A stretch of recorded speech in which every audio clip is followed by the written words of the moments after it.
Elections నిర్వహించట్లేదు కావాలని ఎన్నికలు పెట్టాలని సరే వాళ్ళు ఏం చెప్పారు అనేది I don't want to comment, ఎందుకంటే నేను వినలేదు.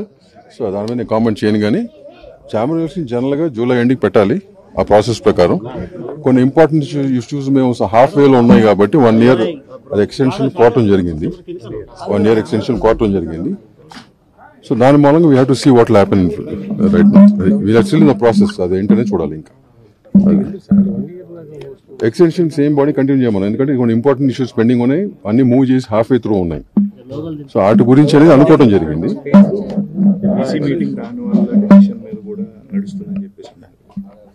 ఈసీ మీటింగ్ ఉన్నప్పుడు రావాలి కదా. నేనేది ఈసీ మీరు అడిగిన దాంట్లో సమాధానం ఉంది. ఈసీ మీటింగ్ రావాలి కదా. ఈసీ మీటింగ్ అందరికి, నేను కూడా EC member, first EC member, తర్వాత సెక్రటరీ. నేను ఈసీ మీటింగ్ రావాలి, నా ఒపీనియన్ నేను చెప్పాలి కదా. అటెండ్ అవ్వాలి, దట్స్ నాట్ అన్ ఎక్స్క్యూజ్. నేను అంటున్నానంటే ఈసీ మీటింగ్ ఎవ్రీ మంత్ జరుగుతుంది. ఓకే, నాకు ఈ పని ఉంది రాట్లనే లీవ్ పెడతారు చాలా మంది. యాక్సెప్ట్ చేస్తాం, అది కూడా చదువుతాం అక్కడ యాక్చువల్గా ఇంతమంది అటెండెన్స్ లీవ్ పెట్టారని. So that is not an excuse, right? You want to give an opinion, we have to attend the right meeting, you have to attend the platform and give whatever opinion you have to give. Yeah. అంటే బైలాకు విరుద్ధంగా చేస్తున్నారు అంటే that is a very wide discussion amma. This is not the first time it's happening. మొదటిసారి కాదు ఇది. Election అయితే next year జరుగుతుంది sir. ఈ ఇయర్ లేదు, ప్రస్తుతానికి ఎక్స్టెన్షన్ కోసం కోరటం జరిగింది. ఈసీ ఒప్పుకోవడం జరిగింది, అంటే majority of the EC members ఒప్పుకోవడం జరిగింది. నెక్స్ట్ స్టెప్ ఏంటని చూడాలి ఇప్పుడు. Thank you. హాస్పిటల్ ఏంటి ఇప్పుడు నేను ఇప్పుడు మీకు ఇందాక ఏం చెప్పాను, ఇప్పుడు దాంట్లో మీకు సమాధానం ఏం చెప్పాను నేను కదా.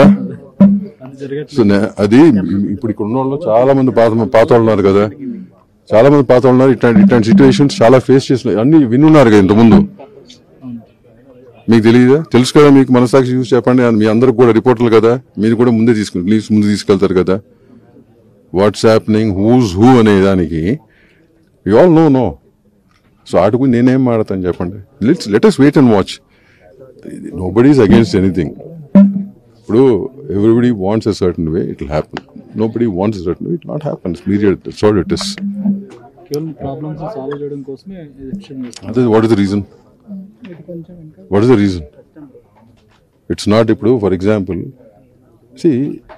ఏదో ఒకటి చేయాలని ఇప్పుడు ఫర్ ఎగ్జాంపుల్ ఫస్ట్ టైం నేను కంటెస్ట్ చేశాను అనుకో, అంటే ఏంటి, నేను ఈ పదవి కంటెస్ట్ చేస్తున్నాను అని చెప్పి నేను ఒప్పుకున్నప్పుడు దానికి కొన్ని బాధ్యతలు ఉంటాయి. అండ్ మనం నిర్వహిస్తానికి ట్రై చేస్తాం maximum to what ever extent we can do will do. కానీ పదవిలో కూర్చున్న తర్వాత నేను ఫేవర్ చేసినట్టు మాట్లాడకూడదు, మీకు అర్థమైందా? But most of that what happens. Unfortunately ఇందాక నేను అన్నట్టు ఏంటంటే ద నెంబర్ ఆఫ్ ఫిల్మ్స్ మన 95% అటు ఉంటారు అనేది, ఇట్లాంటివి ఉంటాయి. Same thing, nothing different about. అది నాకు ఐడియా లేదు. That's what I'm saying. So ఇప్పుడు అసోసియేషన్స్ లో ఒక్కొక్క అసోసియేషన్ ఒక రకంగా ఆపరేట్ అవుతాయి. ఓకేనా? So let's wait and watch. నేను ఈసీ తీర్మానం ఇచ్చింది, further is some more time, you have to see what we have to do. ఈ లోపే lot of things will come. నేనేది I don't want to get into all that. Everybody knows exactly. Everybody knows what they're talking and they have a clarity in it. So how the process goes, we'll have to wait and watch. Okay? Thank you. Thanks.